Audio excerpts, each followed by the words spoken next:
Hello, it's Hotel News Now reporting live from day one of the America's Lodging Investment Summit here in downtown Los Angeles. I'm Stephanie Ricca, here with Brian Roten and Jeff Higley.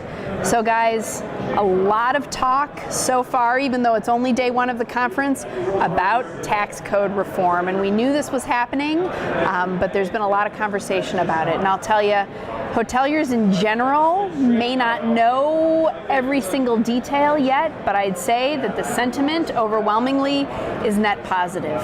You know, we've heard a lot about benefits that this will have to C Corps, not only in money savings, but in possible repatriation of cash from offshore investors, even, you know, people and companies moving to states that are considered more tax friendly. What I think the most interesting sentiment regarding tax code reform, though, is how people are talking about these savings or extra money will flow through to the consumer. You know, we've heard several things so far today and in other news outlets about how C Corps are passing that on to their shareholders, to their employees, and the general sentiment, at least from today's general session, particularly on a panel that was moderated by cable news host Simon Hobbs, the speakers on that panel said, you know, Americans still want to spend on experiences, not things, and with a little more cash in their pocket, this could be a really good thing for the hotel industry. You know, there's one interesting thing that came up in the Lodging Industry Investment Council meeting that we were at this afternoon, and that is that it could actually attract more investors, more high net worth individuals to invest in hotels because of the advantages of coming in and doing a PIP or you know, some sort of renovation that allows them to carry over some tax savings under the tax reform. So it could be even a secondary source of renewed capital coming into the industry, which I'm not sure anybody expected. There are a lot of variables. Speaking of regulations, Brian, you attended the ALIS Law Conference today. What are some takeaways from that? Well, one of the things I talked about today was the reversal of the joint employer decision by the National Labor Relations Board not too long ago. That is something that has been talked about for a while. It was rumored that there might be some sort of compromise or an actual reversal on that, as was the case.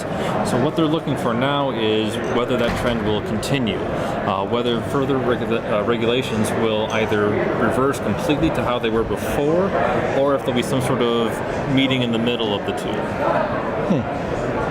A lot of regulatory related news. Jeff, what's your takeaway from the day? My takeaway, finally, after what is it, 15, 16 ALISes, countless investment conferences, mobile technology is now means more to these people than just looking in, watching their appointments and tracking that. The role that technology is playing in the hotel industry continues to obviously get more and more intense and in depth, and the investment community finally is starting to take notice of that. You hear investors talking about Wi-Fi, about distribution, about the mobile apps, about everything that's technology oriented, even down to, you know, the automatic locks that are, you know, so to me, there's this air of finally people realizing that, you know, investment in technology is an important part of the overall investment process in hotels, and it's coming to fruition to finally get these things over the hump and make sure that the investors understand exactly what they're getting into when they buy a hotel. So there's a lot going on this week. Stay tuned to Hotel News Now for more coverage from ALIS 2018.